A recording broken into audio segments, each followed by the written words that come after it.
Well, the 50s being something that I didn't personally live through, I can only describe it as it's kind of a fond period in time in the American it was sort of like the peak of the American dream. There was a lot of discussion about where we were going to shoot the film, and we went up and we scouted a bunch of small towns up in Northern California. And finally, Larry came back, and it was actually a pretty ballsy thing. He said to Bob Z, let's just do it on the back lot.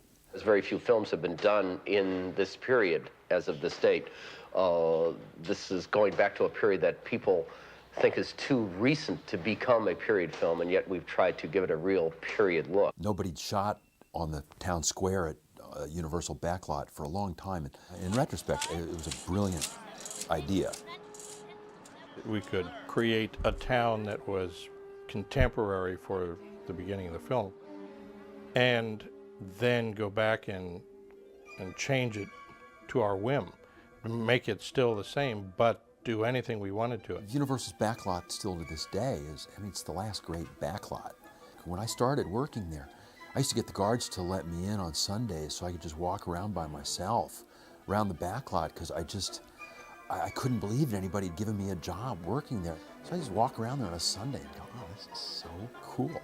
You know, recognize, you know, spots in the backlot where they'd shot different movies and stuff, and just, you know, it was such a gift.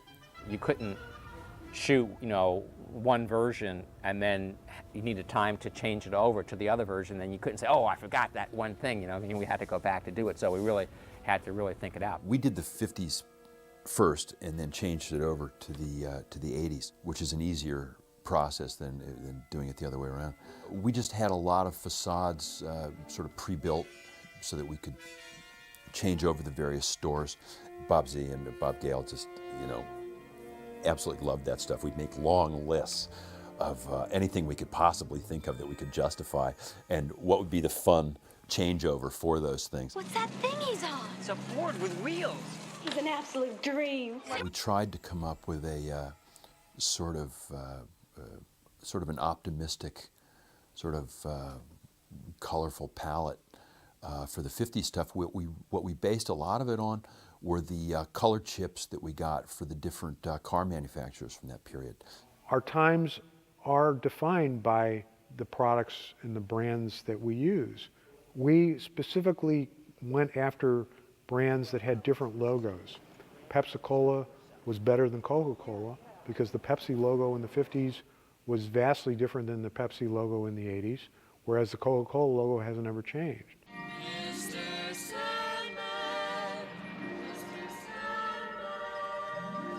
I like being able to let just the audience look around, have everything be in focus, and having those wide-angle lenses. And, you know, I just like the way Clockwork Orange looked, and I like the way Dr. Strangelove looked.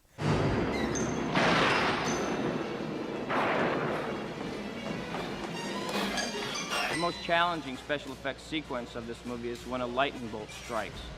I can remember reading the script for the first time and pondering just exactly how we were going to achieve it.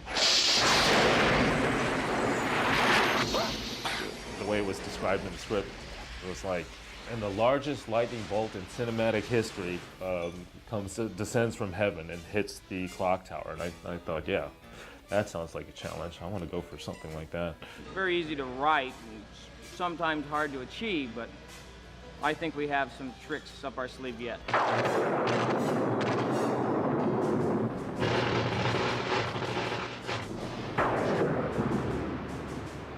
I think one of the things that was most intimidating about this movie when I first started doing it was that there were so many things going on, like the lightning, the wind, and all that stuff, that as an actor, you're kind of incidental. The thing I always got to remember is every time they watch a shot, they got to make sure that the crane is right, and the wind is right, and the lightning's right, and the leaves that they're throwing in is right. But I know when it gets in the theaters what they're going to look at is whether I look like an idiot or not. So I got to monitor that. Anyway, so the deal is now I gotta yell over these fans in order to be heard, so I sound like Broderick Crawford. My hair is not blowing around as much as it should because I got 20 pounds of grease in it.